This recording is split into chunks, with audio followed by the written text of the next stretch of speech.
하나님의 말씀은 창세기 11장 5절에서 9절 말씀입니다.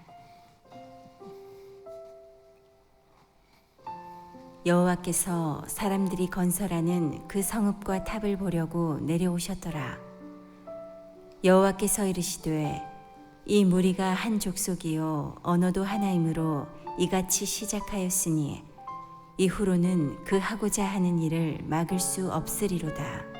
자, 우리가 내려가서 거기서 그들의 언어를 혼잡하게 하여 그들이 서로 알아듣지 못하게 하자 하시고, 여호와께서 거기서 그들을 온 지면에 흩으셨으므로 그들이 그 도시를 건설하기를 그쳤더라. 그러므로 그 이름을 바벨이라 하니 이는 여호와께서 거기서 온 땅의 언어를 혼잡하게 하셨음이니라. 여호와께서 거기서 그들을 온 지면에 흩으셨더라. 아멘. 옆에 분들 같이 인사하시죠. 잘 지내셨어요? 우리 세 분씩 좀 한번 인사해 볼까요? 잘 지내셨나요? 잘 지내고 계신가요? 네, 저도 잘 지내다 왔습니다. 기도해 주셔서 정말 감사합니다. 가끔씩 기도하시는 분들의 그 기도를 들으면서 이게 웬 은혜인가 싶습니다. 나는 이런 혜택을 누리며 사는 인생이구나 싶습니다. 목사를 하시죠, 여러분도. 그럼 서로 통하지 않는다고 느껴질 때가 혹시 있으세요? 예, 같이 살고 있지만 이 남자랑 정말 안 통한다, 무슨 말을 해도 못 알아듣는다, 이런 생각 들 때 혹시 있으신가요? 그런 사람들과 같이 일해 보신 적 있으세요? 그때 그 답답함이 또 얼마나 될까요? 언어의 기능이 정보 전달도 있고 명령도 있고 정서의 기능도 있고 친교, 미적인 기능들이 있다고 합니다. 그러나 성경에서는 이 언어라고, 말이라고 하는 것 자체엔 굉장한 힘이 있다고 얘기해 주시죠.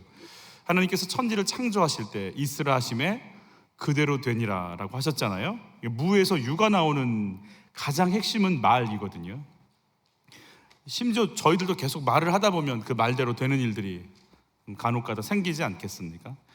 그 언어에 힘이 있다고 얘기해 주시는데, 정령 죽으리라라고 하는 말씀에 의거해서 선악과 따먹은 모든 인류는 죽습니다.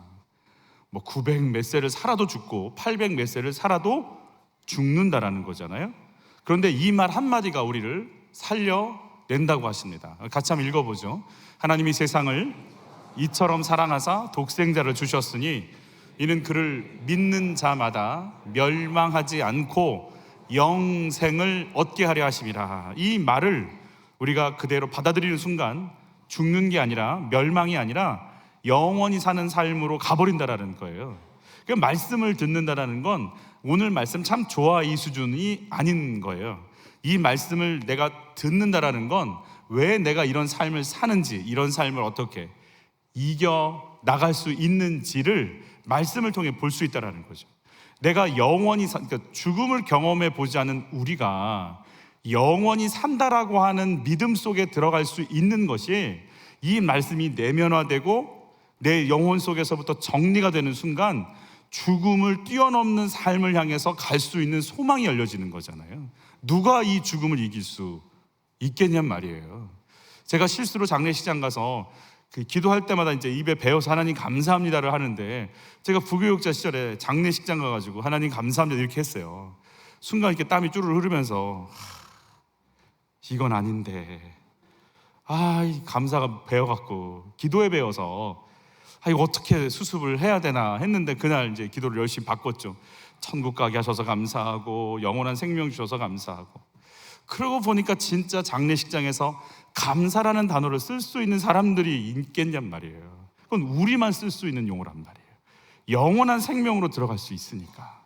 그런데 이 말씀을 받아들인다는 것 자체가 내 앞길을 열어버리는 것, 그리고 내 영원한 미래까지 결정짓는 것이라 한다면, 말씀을 듣는다라는 것이 얼마나 엄청난 능력인지를 우리가 생각을 해야 되는 거죠.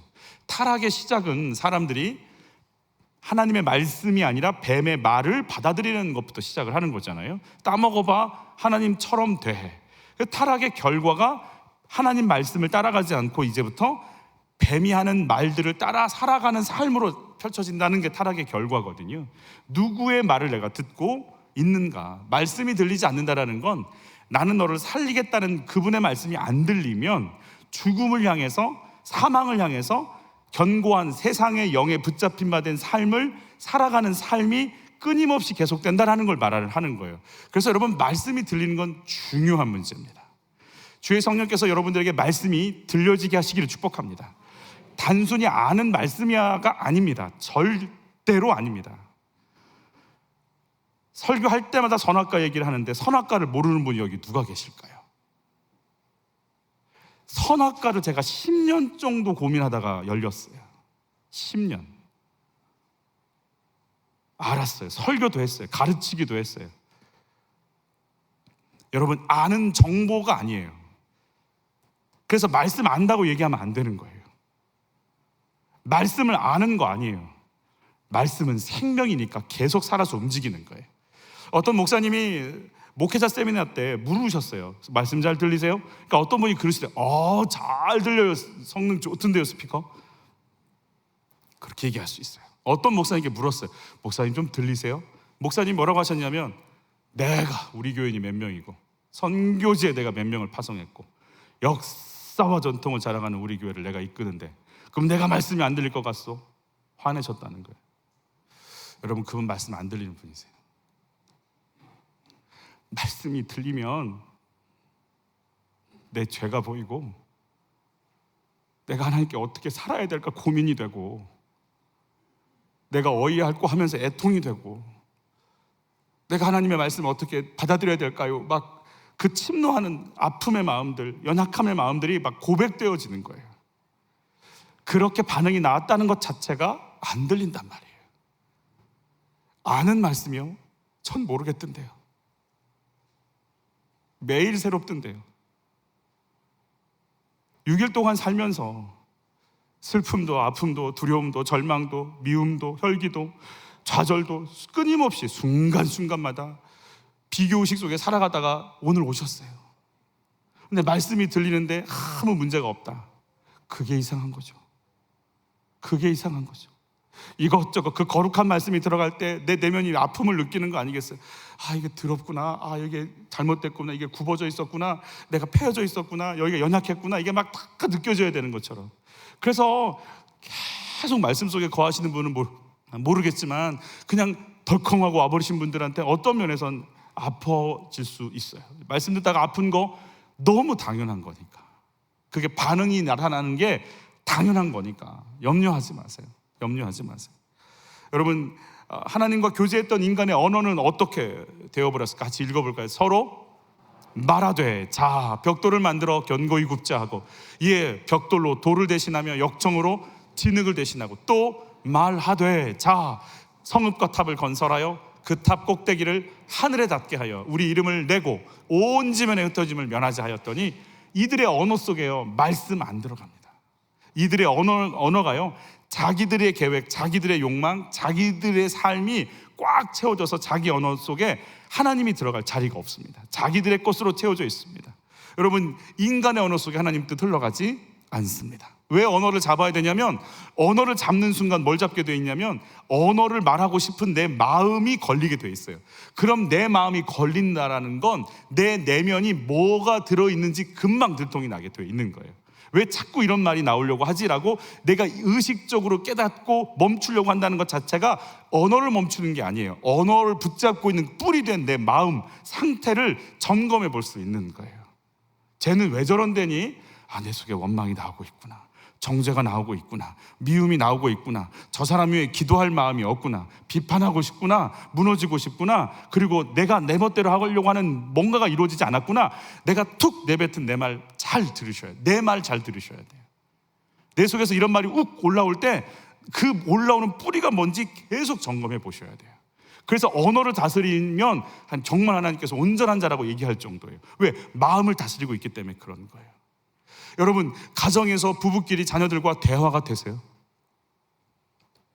여러분, 대화가 되는 은혜가 있기를 바라요.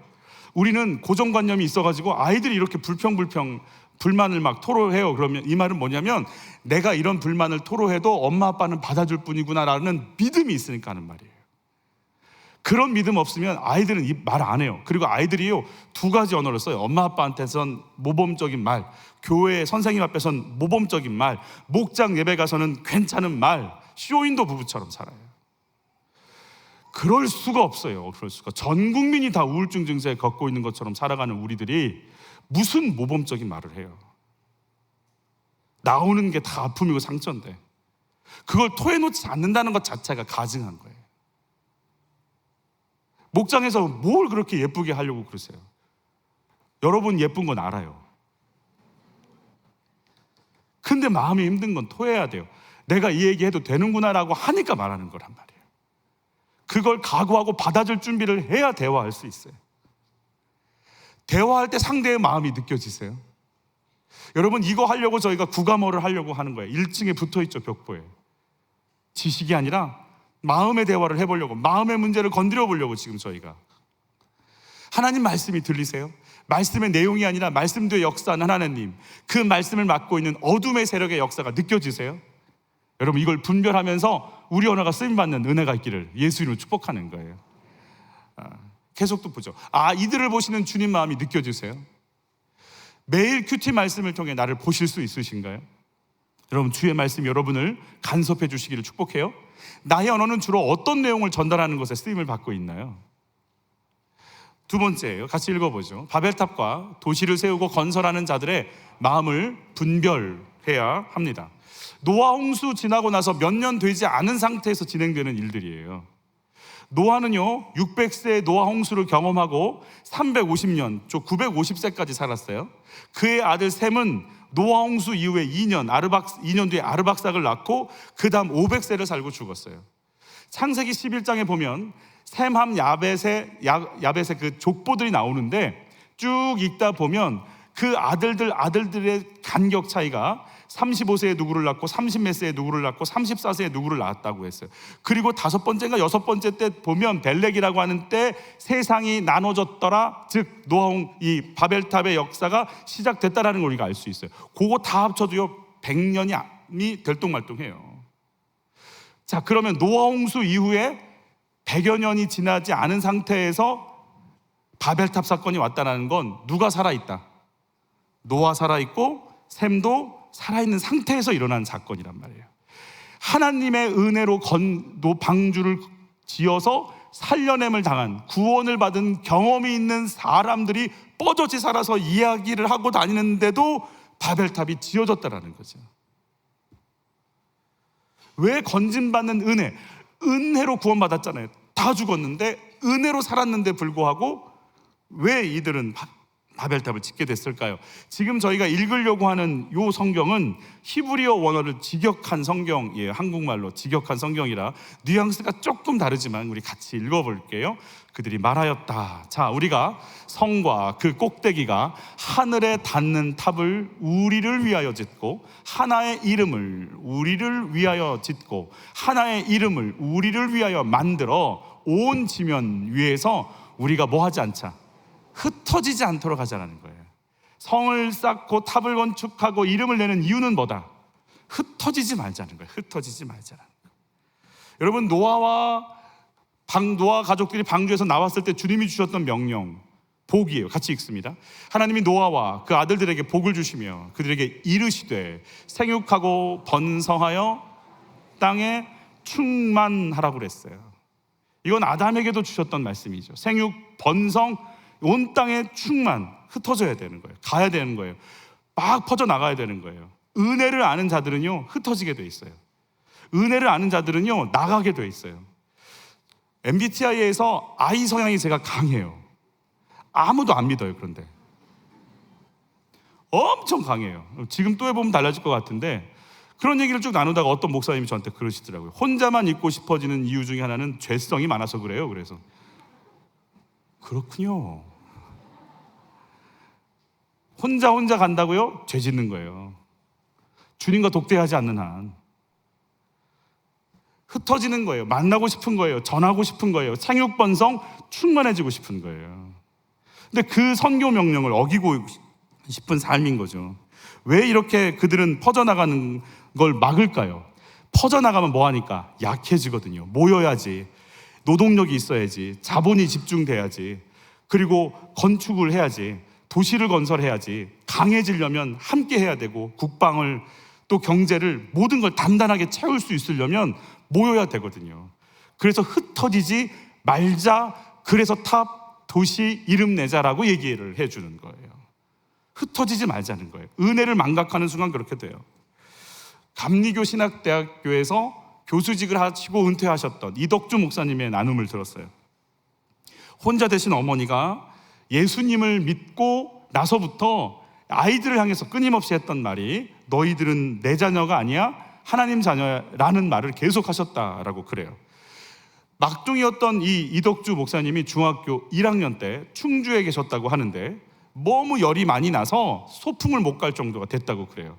어머니는 그때부터 항상 아이들에게 가르치는데 이렇게 등록금이 없어서 학교에서 무슨 경고장이 오면 그거 들고 교회 가서 하나님 등록금 없어요? 그럼 등록금이 나오고, 쌀에 쌀독에 쌀이 떨어지면 하나님 쌀 떨어졌어요. 그거 한마디 하고 교회 오신대요. 그리고 가신대요. 이번에도 열이 나니까 어디로 데리고 갔을까요? 없고 교회 온 거예요. 하나님 얘 아파요. 목사님이 그걸 보고 이마를 만져보고 불똥이니까 뭐하고 계시냐고, 빨리 병원을 좀 가시라고. 그래서 청주에 있는 한 내과에 들렸어요. 근데 내과 원장님이 계속 진찰을 하시더니 하시는 말씀이 빨리 큰 병원을 좀 가세요. 왜 그러시는데요? 이 아이가 매우 악성인 골수염에 걸렸다는 거예요. 내 아들도 똑같은 증상인데 나도 이걸 고쳐보려고 그 소독하고 또 이걸 빼내려고 애를 쓰다가 결국 내 아들 다리를 잘라냈다는 거예요. 그러니 내 아들도 못 고치는 이 상황에 당신을 내가 어떻게 하냐고, 빨리 서울대에 아는 교수님이 계시니까 그쪽으로 좀 올라가라고. 그때 어머님이 이렇게 얘기하셨대요. 이 아이는 하나님께 맡긴 아이예요. 이 병에 걸려 죽을 아이면 미국 가서 수술 받아도 죽을 것이고, 이 아이가 살 아이라면 여기서 수술 받아도 살 거예요.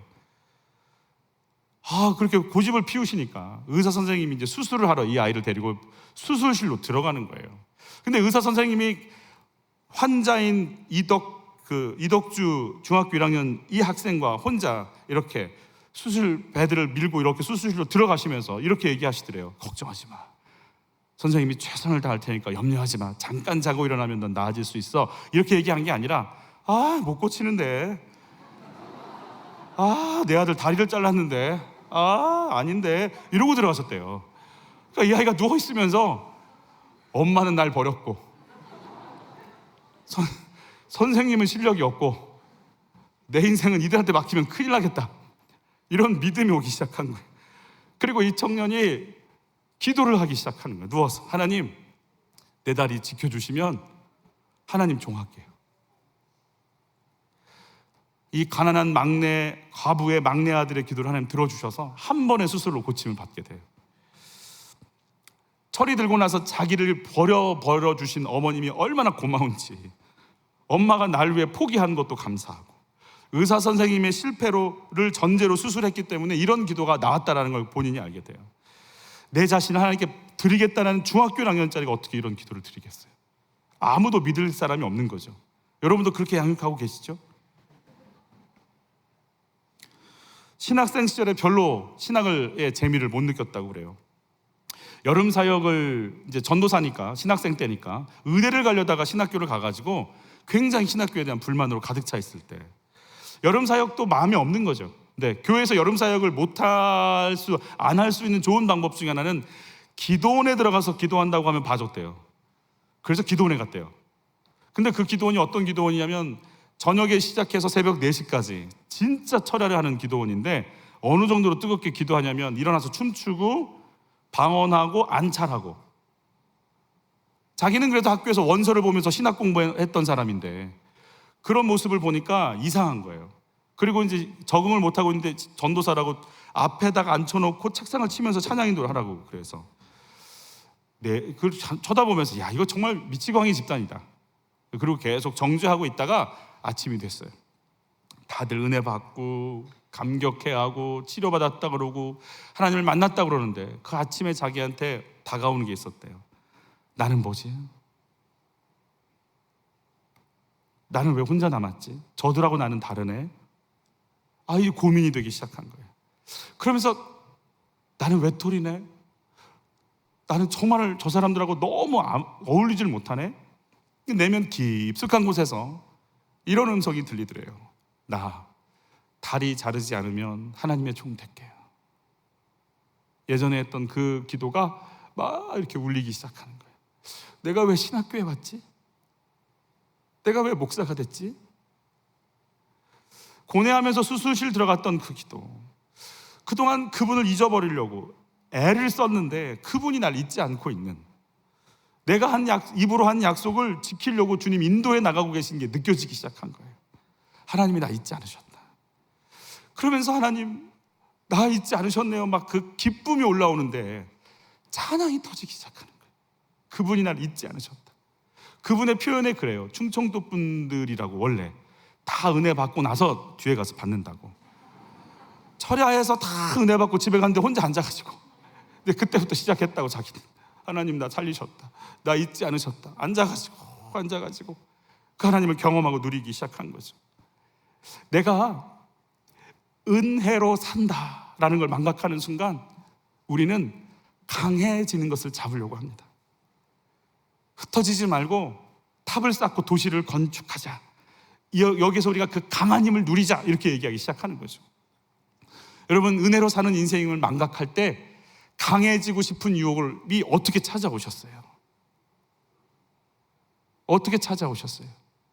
감히 도전할 수 없을 정도로 내가 강력해져 있는 건 뭐예요? 야, 이 정도면 사람들 앞에 내세워도 되지라고 얘기하고 있는 건 뭐예요? 그거 계속 얘기해서 그것 뒤에 숨어서 은혜로 사는 거 다 잊어버리고, 내가 이랬어, 내 아들이 거기를 갔고, 내가 지금 연봉이 여기고, 내가 지금 우리 집 이 정도고, 그 강력해진 것 뒤에 숨어서 내 이름을 내고 하늘 끝까지 탑을 쌓으려고 하는, 그건 뭐가 있을까요? 세 번째, 같이 은혜로 살아가는 자들, 은혜를 망각한 자들의 현상들 우리 계속 볼 텐데, 첫 번째로 탑을 하늘까지 쌓겠다라고 얘기한다고 그랬어요. 탑을 하늘까지 닿는다. 탑의 기능이 뭐예요? 탑의 기능이 감시하는 거 아니겠어요? 세종에도 46층? 여러분은 별다방 외에는 가시는 데 없어서 잘 모르시겠구나. 그런 데가 있다는 전설이 있었어요. 전설이 있더라고요. 46층에 커피숍이 있대요. 저는 왜 이런 말을 하는데 자꾸 속에서 아멘이 나오는지 모르겠어요. 하여튼 그런 데를 가서 커피를 마셔야 커피죠. 아래에서 먹는 커피는 아닌가? 왜 탑을 쌓죠? 왜 올라가서 그렇게 하죠? 왜 올라가서 그렇게 올라가서 뭘 하죠? 탑의 기능이 뭐죠? 내려다보는 거죠. 감시하는 거죠. 내 존재가 높은 거죠. 하늘까지 닿게끔 올라갔다는 건 뭔 말일까요? 누구도 감시하겠다는 거예요? 하나님도 감시하겠다는 거예요. MIT 공대 교수, 재료학과 교수님이 흙으로 만든 벽돌, 흙에 말린 벽돌과 불에 구운 벽돌의 인장 강도를 이렇게 봤더니 그 차이가 어마어마했대요. 불에 구운 벽돌로 높이 쌓을 수 있는 건 몇 킬로까지 올릴 수 있는, 1.8킬로인가까지 올릴 수 있는 그 정도, 그렇게까지 올라갔을지는 모르겠으나 정말 하늘 끝까지 난 거 아니에요? 정말 어마어마하게 지은 거 아니에요? 그랬을지는 모르겠지만, 여러분, 이사야가 사단의 성향에 대해서 이사야서 14장에 이렇게 표현합니다. 같이 읽어볼게요. 내가 평소에 늘 장담하더니 내가 가장 높은 하늘로 올라가겠다. 하나님의 별들보다 더 높은 곳에 나의 보좌를 두고 저 멀리 북쪽 끝에 있는 산 위에, 신들이 모여있는 그 산 위에 자리 잡고 앉겠다. 내가 저 구름 위에 올라가서 가장 높으신 분과 같아지겠다 하더니, 높아지겠다라는 거예요. 하나님이 앉아 계신 보좌까지 올라가야 속이 시원한 거죠. 여러분, 내가 하나님같이 되려고 하는 성향, 그러니까 에덴 동산에서 선악과 따먹으면 누구처럼 된다고 속이는 거예요? 하나님처럼 된다는 거 아니겠어요? 여러분 하나님처럼 되는 몇 가지의 기능들을 알고 계시죠? 어떤 것 같으세요? 뭐 하면 하나님처럼 될 것 같아요? 우린 지금 부르고 있어요. 여신이라고. 이렇게 예쁘고 그러면 신인 거예요. 돈 많이 벌면 신인 거예요. 뭐든지 할 수 있어요. 인기도, 막 물질을 쓰는 것도 다 할 수 있어요. 우린 신 되고 싶단 말이에요. 마음대로 하고 싶은 거예요. 내가 원하는 대로 하고 싶단 말이에요.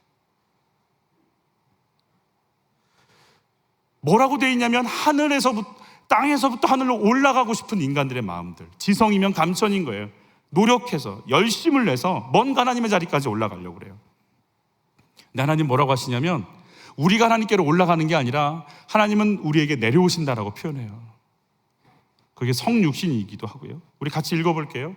여호와께서 사람들이 건설하는 그 성읍과 탑을 보려고 내려오시는 거예요. 여러분, 이 하나님을 만나야 돼요. 이 하나님을 기다려요. 결국 하나님이 오셔서 정리해 주셔야 정리돼요. 하나님께서 시작하셔야 시작되고 멈춰야 멈춰지는 거예요. 여러분, 그 하나님을 기다릴 수 있는 게 우리가 있는 자리가 되기를 예수님을 축복하는 거예요. 두 번째, 이들은 이름을 내고 싶어라 합니다. 이름을 내고 싶어라 합니다. 이름을 부른다는 의미가 뭘까요? 가인은 에덴 동쪽으로 자꾸 나가면서 성을 쌓죠. 그 성의 이름을 같이 읽죠. 가인이 성을 쌓고 그의 아들의 이름으로 성을 이름하여 에녹이라 하니라. 우리는 성 쌓으면 이름 붙이고 싶어요. 사울이 뭐라고 했는지 같이 읽어요. 사울이 갈멜에 이르러 자기를 위하여 기념비를, 자기 이름을, 자기 승전비를 세우는 거죠. 여러분, 이름을 붙여 내 이름을 드러내고 싶은 마음들이 있는 거예요. 우리가 한번 물어보죠. 언제쯤 나는 나나나 내 이름, 나 드러내고 싶은 게 좀 사라지고 내 이름이 아니라 하나님의 이름을 높이고 싶은 마음이 들 때는 언제일까요? 내 이름 드러내고 싶어서 교회 봉사하시는 분들도 있을 수 있거든요.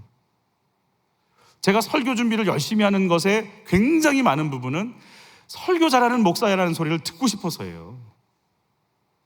내 이름이에요, 내 이름. 그래서 제가 설교에 죽을, 여러분의 건강을 위해서 탈나지 말라고 죽을 썼다고 생각할 때 제 아내를 괴롭힐 때가 있어요. 설교 못했지, 오늘 설교 이상했지. 제 아내가 한마디 하죠. 무슨 소리를 듣고 싶어? 누구한테 인정을 받고 싶어서 그래. 그 다음 이제 오늘 또 의문의 일패 이런 거 하는 거죠. 그래요. 사람들이 나를 뭐라고 하느냐가 중요한 거예요. 왜? 내 이름이 걸렸으니까. 근데 이 일이 하나님의 이름이 걸렸다면 달라지는 거 아니겠어요? 하나님의 이름이 걸렸다면? 언제 우리는 도대체 내 이름 말고 하나님 이름 좀 높일 수 있을까요? 언제? 그럴 때가 있었어요. 우리 같이 한번 읽어볼게요. 셋도 아들을 낳고 그의 이름을 에노스라 하였으며 그때에 사람들이 비로소 여호와의 이름을 불렀더라.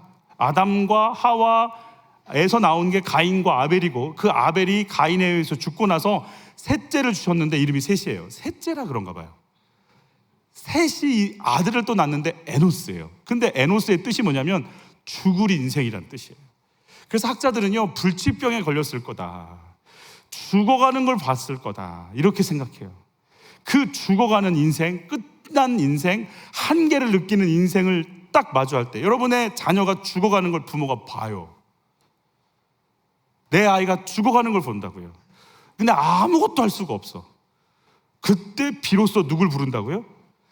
하나님의 이름을 부른다라는 거예요. 내 한계를 느낄 때 우리는 하나님의 이름을 부릅니다. 하나님의 이름은 뭐죠?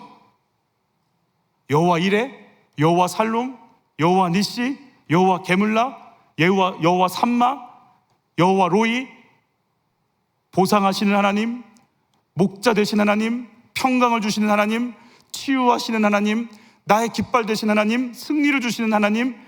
하나님은 하나님의 이름으로 자신을 소개하세요. 그리고 소개할 때 그 현상들과 상황들을, 평강이 없는 곳에 평강을, 아픔이 있는 곳에 치유를, 절망과 당함이 있는 곳에 승리를 주시는 이름과 행함으로 나타내시는 그 이름. 그래서 하나님의 이름을 부른다라는 것은 그분의 속성, 그분이 행하신 일, 그분이 나를 통해서 행하실 하나님의 계획을 그대로 높여드리고 선포하는 거예요. 여러분, 이걸 뭐라고 부르냐면 예배라고 불러요.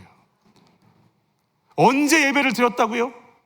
죽을 인생인 걸 느끼고, 내 한계를 느끼고, 내가 살 수 없다, 은혜가 아니면 살 수 없는 인생이다를 느끼는 순간에 비로소 여호와의 이름을 부르기 시작하는 거예요. 구원받은 건 뭐예요? 절망과 심판 속에 있으니까 건짐받은 거잖아요. 하나님 이런 분이세요. 하나님 당신은 이런 분이세요. 여러분, 바벨탑 사건 이후에 하나님이 이 땅 가운데 구원의 역사를 쓰시려고 할 때 대안으로 붙잡고 쓰신 인생이 아브라함이에요. 아브라함을 부르셨을 때 같이 읽어요. 내가 너로 큰 민족을 이루고 내게 복을 주어 내 이름을 뭐 하죠? 창대하게 하리니 너는 복이 될지라. 내 이름은 내가 높이는 게 아니고 그분이 창대케 해주셔야 되는 거예요. 내가 하나님의 이름을 붙잡고 그분 의지하고 있으면 그분이 나를 인도해 나가신다고 말씀하세요. 아브라함에게 주시는 복이 뭘까요? 뱀에게 선포하셨던 구속사, 오리지널 가스펠, 원시 복음이라고 하는 거예요. 여자의 후손이 뱀의 후손의 머리를 밟을 것이다. 구속사의 역사를 여는 문이 될 거다, 아브라함아. 근데 문제는 아브라함은 뭐가 없어요? 자녀가 없어요. 구속사를 열어야 되는데 한 놈이라도 있어야 될 거 아니에요. 한 놈도 없어요. 그러니까 아브라함이 자녀가 있다는 건 뭐예요? 아브라함의 노력의 은혜예요. 100% 은혜인 거예요. 내게에서 이루어지는 모든 역사는 하나님의 은혜다라는 걸 아브라함이 인정할 수밖에 없는 거예요. 그래서 하나님이 하셨네요. 이삭 자체는 은혜인 거예요. 내가 후손을 내고 하나님의 인도를 받는 것 자체가 은혜인 거예요. 머리에서 발끝까지 사라를 2번이나 빼앗길 뻔했는데 살려주신 게 은혜인 거예요. 은혜를 알기 때문에 아브라함의 일생에 하나님만 높이는 인생이 되는 거죠. 여러분, 내 자녀를 통해, 집을 통해 쌓고 싶은 것이 있으세요? 누구의 이름을 위해서 그렇게 쌓으시려고 하세요? 내가 되었담이 없는 인생이라는 것이 인정이 되시나요? 바벨탑을 보시는 하나님 마음은 어떠실까요? 여러분 어떠세요? 무슨 탑을 쌓고 계신 것 같으세요? 여러분, 내 이름이 아니고 예수님의 이름이 높아지는 은혜가 있기를 축복해요. 그래서 교회 자랑할 때 목회자 자랑하는 거 아니에요. 알아요. 제가 좀 생긴 것도 있지만 굉장히 심하게 웃는 분 두 분이 계시네요.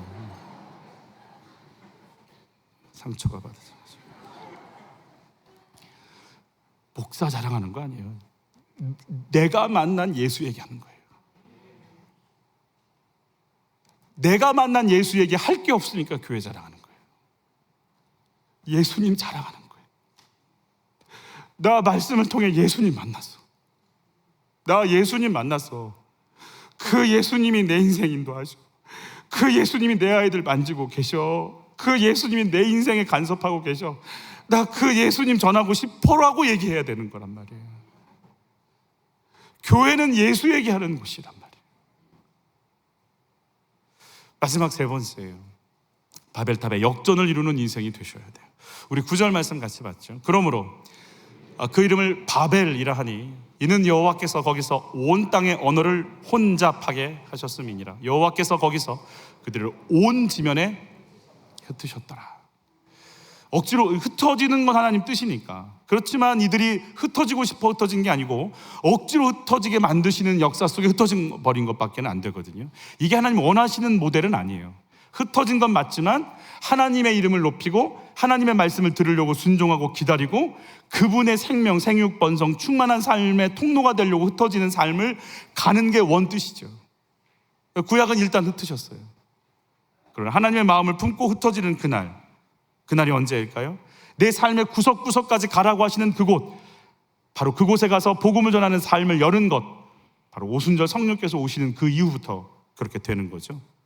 여러분, 오순절 성령께서 오셨을 때 몇 가지를 좀 살펴볼게요. 같이 읽죠. 볼지어다 내가 내 아버지께서 약속하신 것을 너에게 보내리니 너희는 위로부터 능력으로 입혀질 때까지 이 성에 머물라 하시니라. 자, 내가 올라가는 거 아니에요. 그분이 오실 때까지 기다리는 거예요. 여러분, 주님을 기다릴 수 있는 영감과 인내와 하나님의 인도 속에서 그 자리를 지키고 있을 수 있는 은혜가 있기를 축복하는 거예요. 우리 사도행전도 똑같이 같이 읽어요. 사도와 함께 모이사 그들에게 분부하여 이르시되 예루살렘을 떠나지 말고 내게서 들은 바 아버지께서 약속하신 것을 기다리라라는 거예요. 아버지께서 약속하신 것 기다리라. 부활하신 예수님을 만나도 복음 전하러 갈게요 그랬는데 가지 말라고 그랬어요. 부활한 예수님 만났어도 가만히 있어. 누가 오실 때까지, 성령으로 충만할 때까지 기다리라는 거예요. 여러분, 우리가 왜 모일까요? 성령 충만함으로 기름 부음 받기 위해서예요. 이것 갖고 나가라고 하시는 그 명령 따라 나갈 수 있도록 채워지고 채워지는 은혜가 있기를 축복해요. 여러분의 목장 모임에 성령님의 기름 부으심이 있기를 바라는 거예요. 우리 다음 세대 공동체, 지금 유아유치 공동체가 아래서 여름 성경학교를 하고 있는데 마지막 마무리까지 성령께서 기름 부어 주시기를 바라는 거예요. 여러분, 그거밖에는 없는 거죠. 여러분, 예수님을 따르는 자들의 상황이 어떤 상황인 줄 아세요? 예수님은 자칭은 뺐죠. 유대인의 왕이라는 죄목으로 죽어가요. 도둑놈이 아니고 정치범으로 죽어가요. 정치범으로 죽는다는 말은 이 사람을 따르면 가이사가 원하지 않았던, 인정치 않은 반역자 때문에 목록에 죽어가는 거기 때문에 이 사람을 따르면 똑같이 가이사를 향한 반역자가 되는 거예요. 그러면 예수가 정치범으로 반역죄로 죽었다면 예수를 따르는 그들도 반역죄로 죽을 모든 여지가 열려 있는 거예요. 그러면 가만히 있으면, 잘못 걸리면 같이 죽게 돼 있어요. 그런데 그들이 뭘 봤냐면 죽음을 이기신 예수를 봤어요. 죽을 것 같은 위기인데 예수님 죽음을 이기셨네? 뭐지? 근데 그 예수님 뭐라고 하시냐면 꼼짝 말고 기다려. 예.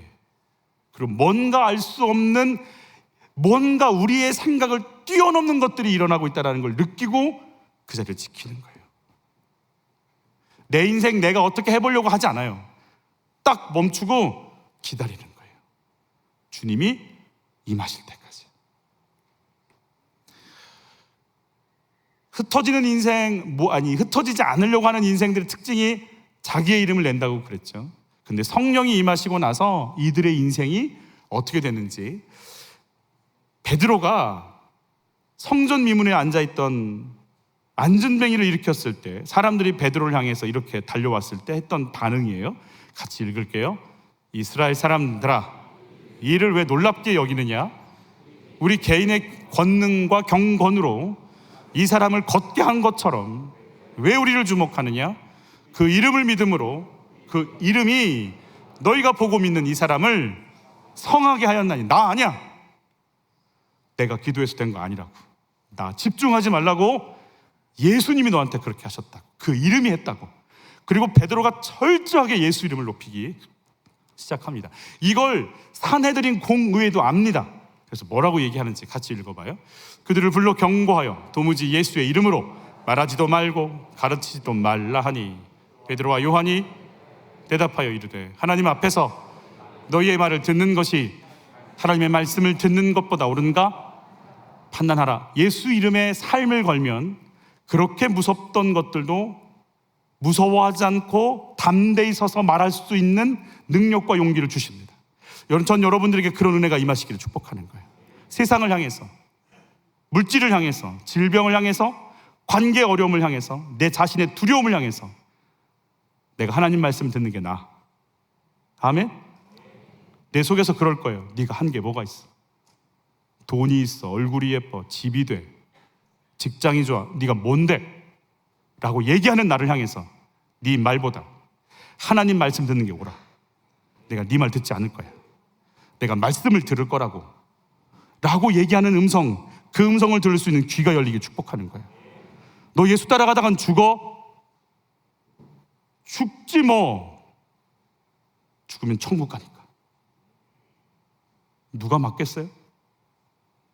이들이 뭐라고 얘기하는지, 예수 이름 부르지 마라고 하는 이들이 가서 뭐라고 기도했는지 같이 읽어요. 주여, 이제도 그들의 위협함을 굽어보시옵고 또 종들로 하여금 담대히 하나님의 말씀을 전하게 하여 주시오며 손을 내밀어 병을 낫게 하시옵고 표적과 기사가 거룩한 종 예수의 이름으로 이루어지게 하옵소서 하더라.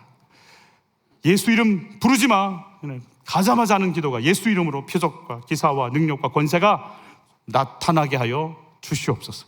그러니까 내 인생이 예수의 이름을 담고 증거하는 인생, 나는 당신의 수단이요 도구요 당신께서 쓰시는 통로이니 나를 통해 당신의 이름이 높아지기를 원하나이다 라고 각오하고 가기 시작하는 거예요. 그 은혜가 임하시기를 축복합니다. 계속 읽어볼 거예요. 사도들을 불러들여 채찍질하며 예수의 이름으로 말하는 것을 금하고 놓으니 사도들은 그 이름을 위하여 능욕받는 일에 합당한 자로 여기심을 기뻐하면서 공회 앞을 떠나니라. 예수 믿으면 나 핍박하는 사람도 사라지고 나 힘들게 하는 사람도 사라지는 게 아니에요. 예수 이름 때문에 예수 믿는 것들은 말이야 라는 소리를 듣게 돼 있다라는 거예요. 그런 시대가 이제 곧 왔어요. 이제 코앞에 동성애 문제도 그렇고 이제 모든 부분에서 우리를 그렇게 보는 시간이 왔어요. 벗어나려고 애를 쓸 뿐이지 이제 이 시간 속에서 능욕받는 걸 당연히 여기며 갈 수 있는 부유함과 배짱이 이제 우리에게 필요해요. 같이 또 읽어봐요. 우리 주 예수 그리스도의 이름을 위하여 생명을 아끼지 아니하는 자라는 표현이 있어요. 죽을까 봐 벌벌벌 떨면 죽어요. 예수 이름을 위해 내 생명 내놓는 순간 나를 만나는 자들마다 살아날 걸 믿습니다. 어둠의 영이 떠나갈 것이요 죽은 자가 살아날 것이요 손을 얹은 즉 나리라 말씀하시는 그분의 능력이 여러분을 뚫고 나타나기를 예수 이름으로 축복합니다. 마음 가운데 내가 어떻게 악한 영과 싸우고 내가 어떻게 중독과 싸우며 내가 어떻게 미움과 싸우며 좌절과 싸우겠냔 말이에요. 내 안에서 예수 이름에 내 인생 걸었어. 나를 통해 그분의 이름이 나타날 거니까 너와 싸우지 않아. 내 안에 계신 예수 이름이 너와 싸울 거야. 그 선포, 그 소망이 여러분 속에 드러나기를 예수 이름으로 축복하는 거예요. 우리 같이 한번 읽어봐요. 바울이 대답하되 여러분이 어찌하여 울어 내 마음을 상하게 하느냐. 나는 주 예수의 이름을 위하여 결박당할 뿐 아니라 예루살렘에서 죽을 것도 각오하였노라 하니, 여러분 이 마음이 잡혀지는 순간이요 이제 더 이상 어떤 거 눈치도 편한 거냐 뭐냐 이런 거 보지 않는 거예요. 이제부터 일어나서 내가 갈 길 가는 거예요. 팔 걷어붙이고 시어머니 문제예요? 복음 전할 일이라면 제가 거기 있을게요. 무너진 사건이에요? 팔 걷어붙이고 거기서 내가 할 일 있으면 그곳에 내가 결박당할지라도 예수 이름이 드러날 곳이라면 거기 있을게요 라고 말하기 시작하는 거예요. 사람들이 나를 뭐라고 생각할까? 늘 그게 우리를 사로잡았어요. 아니 저를 사로잡았어요. 사람들이 나를 어떻게 생각할까? 내 이름을 사람들이 뭐라고 부를까? 항상 거기서 벗어난 적이 없어요. 사람들에게 보이려고 일하고 보이려고 기도하고 보이려고 사역하는 게 저였어요. 이제 내 이름이 아니고 그분의 이름을 위해서 갈 수 있는 목표와 방향이 설정되는 은혜가 있기를 예수 이름으로 축복하는 거예요. 여러분 이들이 왜 이렇게 바뀌었을까요?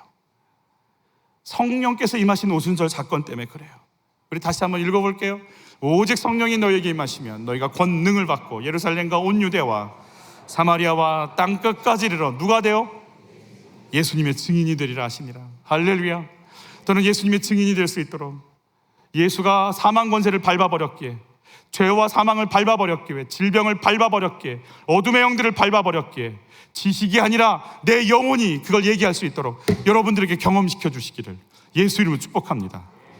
오히려 무슨 일이 터지면 마음속에 그런 마음 품으세요. 어디를 밟아줄까?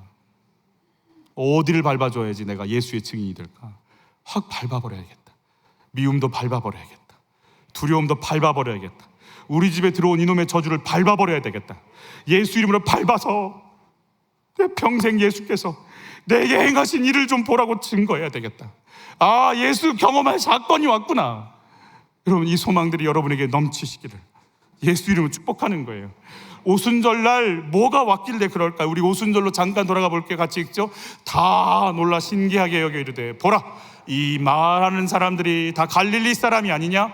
우리 각 사람이 난 곳 방언으로 듣게 되는 것이 어찌 됨이냐? 오순절 전 세계에 흩어져 있는 디아스포라 유대인들, 이 이름은 유대인이지만 흐르는 피와 피부색은 거기에서 나서 각 지역마다 그곳에 태어나서 그곳의 언어를 쓰는 그들이 유대인이라고 유대 종교를 믿는 것 이유 하나만으로 예루살렘에 와 있는 이들, 언어가 다르고 그러나 하나님을 향한 마음은 있기에 성령에 감동된 사람들의 입을 열어 선포하니까 이들이요 자기 나라 말로 알아듣는 거예요. 우리가 알고 있는 방언하고 달라요. 헬라어 단어 자체가 달라요. 우리가 알고 있는 랄랄라 방언이 아니에요. 여기서 말하는 방언은 나는 한국말로 했는데 일본 사람이 자기 나라 언어로 알아듣는 거예요. 미국 사람이 영어로 알아듣기 시작하는 거예요. 프랑스 사람이 불어로 알아듣기 시작하는 거예요.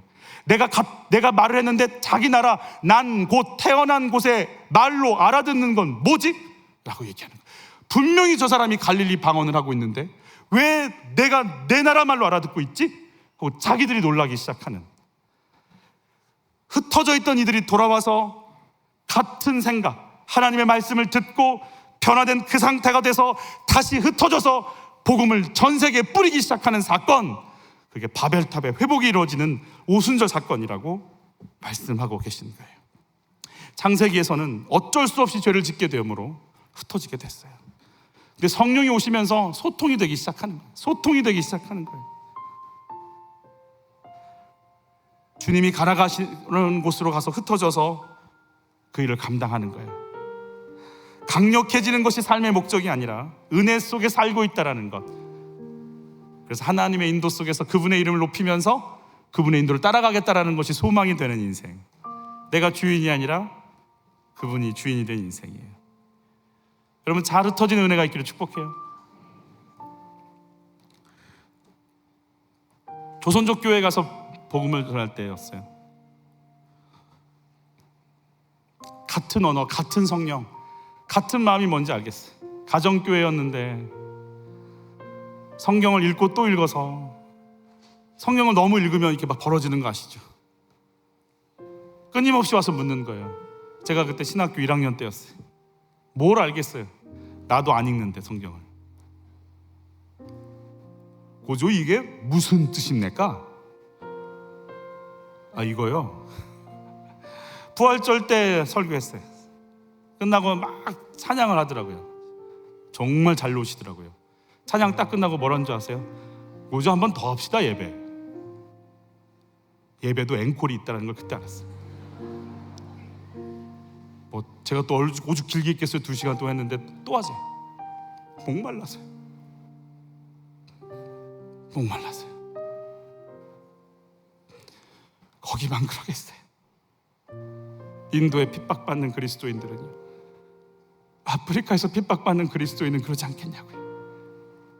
한 성령 하나 된 마음으로 그곳에서 각자의 언어로 하나님을 예배하고 있는 거죠.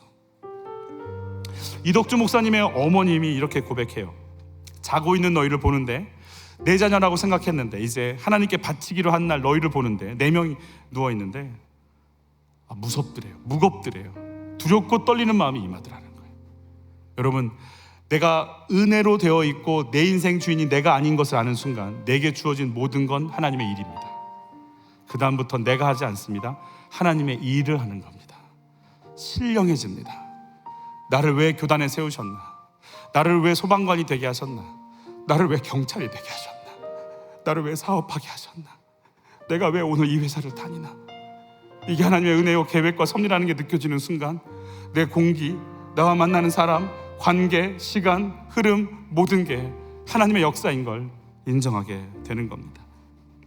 이덕주 목사님이 은퇴를 하고 나서, 학교 교수직을 은퇴하고 나서 2018년도에 하나님의 음성을 듣습니다.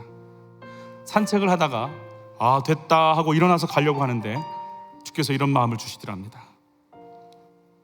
너 나 알아? 너 나 알아? 한 달 동안 멘붕이 왔답니다. 목회자로, 교수로 그렇게 많은 책들을 썼는데 자신 있게 하나님 압니다, 이 말이 안 나와. 그리고 돌아봤는데 하나님 아는 채만 한 것 같은 거예요. 저도 그런 것 같아요. 내가 얼마나 가증하고 가식적인 껍데기로 쌓여져 있는지 막 느껴지기 시작하는 거예요. 친구들이 계속 물었대요. 교수로 은퇴했으니까 은퇴 후에 뭐 할 거야? 정말 마음에 소원이 올라오더래요. 하나님을 알아가야 되겠다. 지금까지 목회자들한테 그렇게 가르쳤는데 나 진짜 하나님 알아가야 되겠다. 지금 우리나라에 왔던 3,000명의 선교사님들의 익명사전을 쓰면서 선교사님들이 했던 일들을 쭉 적어가면서 그런 마음을 주시는 것 같아요. 선교사님들이 그러는 것 같다는 거예요. 자기한테 우리들 얘기 쓰지 마세요. 우리들의 복음을 순수하게 받아들였던 조선의 초대교회 성도들의 이야기를 좀 쓰세요. 그러면서 지금 책을 집필하고 있다고 그래요. 여러분, 나는 하나님하고 소통하고 있을까요? 너, 나 알아? 내 삶의 목적이 예수의 증인으로 흩어지기 위해 모임을 하고 계신가요? 은혜로 살아가는 인생인 것이 인정이 되시나요? 내 삶의 목적이 뭐라고 느껴지세요? 물질이 벌리고 자녀가 좋은 곳에 결혼을 하고 취직을 하고 아픔의 치유받고 기도 제목이 응답된다고 해서 해도 흩어지는 교회가 되어 쓰임받아야 한다는 것이 인정이 되실까요? 주의 말씀이 들리는 인생, 은혜로 사는 인생 되시기를 축복합니다. 내 인생의 목적은 강력해지는 게 아니라 주의 은혜로 주의 은혜를 증거하는 인생이라고 하십니다. 주인 되신 주님이 흩어지라고 하시면 그 자리에서 주님의 증인이 되는 인생의 삶을 사시기를 축복합니다. 여러분, 우리가 왜 모이죠? 왜 목장 모임하죠? 왜 이렇게 주일날 모일까요? 이유는 한 가지예요. 잘 흩어지려고. 잘 흩어져서 구석구석에 그 사명 감당하려고 흩어지는 거예요. 여러분, 그래서 성령의 충만함을 받으셔야 돼요. 누구보다도 하나님의 임재 속에 들어가셔야 돼요. 그리고 마음껏 흩어지셔서 여러분의 자리자리에서 이 사명 감당하는 은혜가 있기를 축복해요. 우리는 은혜로 삽니다. 우리는 우리의 이름이 아닌 그분의 이름을 높입니다. 우리가 하늘로 올라가는 게 아니라 그분이 오시고 인도하실 때까지 이 자리를 지키며 인도함 받는 하나님의 사람들입니다. 우리가 찬양하죠.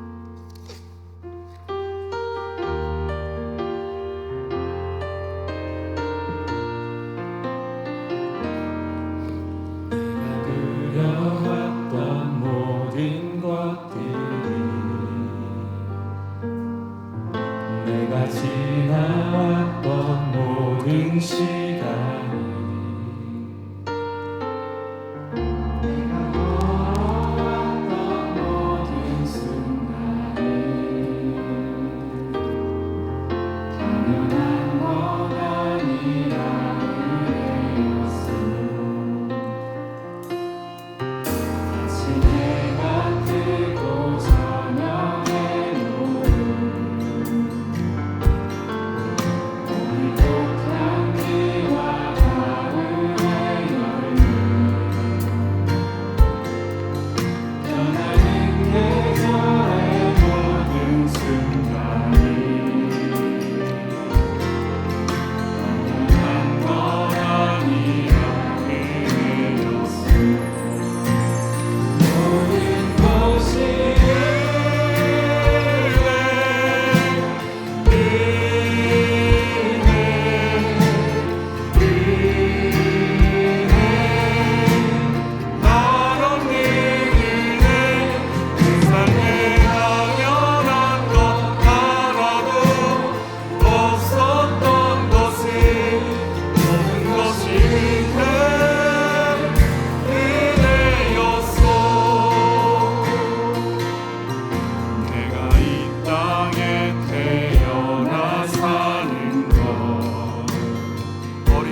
예배를 드리고 예배 준비하면서 가끔씩 드는 생각은 이런 생각 듭니다.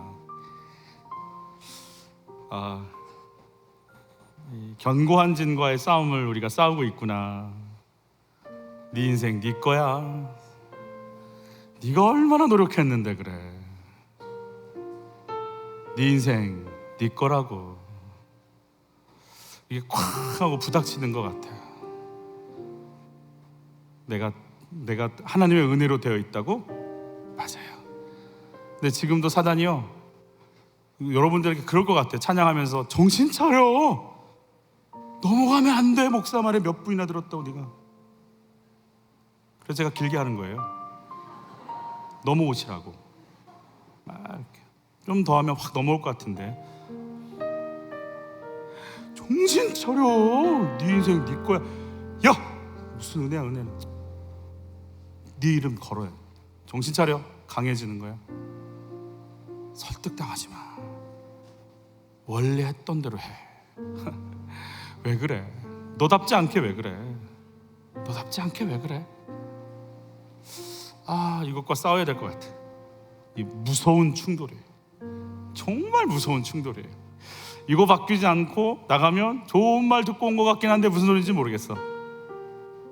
계속 3주 바벨탑 얘기만 해. 공과가 그래요. 글쎄요, 어떻게 될지 모르겠어요. 저도 하나님을 기다려야지, 그죠? 성령께서 오셔서 우리의 견고한 진들을 무너뜨려 주셔야 되겠죠. 네 인생 네 거 아니야, 내 거야. 내가 생명 줬어. 네 인생 네 거 아니라고. 네 거 아니라고. 네 거니까 네 이름에 목숨 걸고, 네 거니까 강해지고 싶고, 남들 시선 의식하고, 그 평가에 노란하고, 너를 향한 내 뜻이 뭔지 하나도 생각도 못하고. 우리 같이 기도할 건데요, 내 인생 내 거 아닌 거 맞죠라고 물어보세요. 하나님, 왜 내 건 줄 알고 살고 있는지 모르겠다. 처음부터 끝까지 당신의 은혜라면, 하나님, 그렇다면 흩어지라고 하신 말씀에 순종해서 내 안에 계신 그 거룩한 이름 예수 이름이 드러나는 인생에 내 삶 걸 수 있도록, 그래서 당신의 인도 따라 살아갈 수 있는 삶이 열릴 수 있도록 내가 은혜로 사는 인생인 걸 알게 하여 주옵소서. 우리 주여 한번 외치고 기도로 나가겠습니다. 주여, 사랑하는 아버지, 내 인생이 어디 있는지 가르쳐 주세요. 우리가 지금 어디 있어야 되는 인생인지, 내가 은혜로 구원받은 인생이라는 것, 은혜로 산 인생이라는 것, 성령의 도우심으로 경험할 수 있도록 좀 도와주세요. 하나님, 교회도 내 인생도 내 가정도 하나님의 은혜로 주신 것임을 성령의 도우심으로 알게 하세요. 그렇다면 내 안에 있어야 할 것 예수의 이름이며, 그 이름의 생명이며, 그 이름의 능력이며, 그 이름의 권세입니다. 주여, 내 안에서 그 이름이, 그 권세가, 그 예수 이름의 능력이 나타나기를 소원합니다. 내 안에서 내가 아닌 나를 나되게 하신, 나에게 지혜를 주신, 나에게 가정을 주신, 나에게 달란트를 주신, 나에게 생명을 주신, 나에게 구원을 주신 하나님의 은혜가 뭔지를 알기를 원하나이다. 내가 누구인지 알게 하여 주옵소서. 예수의 이름을 높이게 하소서. 당신을 기다리게 하소서. 주님을 목마르게 하소서. 주의 인도 따라 가게 하여 주옵소서. 내가 은혜인 걸 알게 하소서. 내 인생 전체가 은혜인 걸 성령의 도우심으로 알게 하여 주옵소서. 내 삶에 당연한 것 하나도 없었던 것이 모든 것이 내 은혜였소. 태초에 하나님이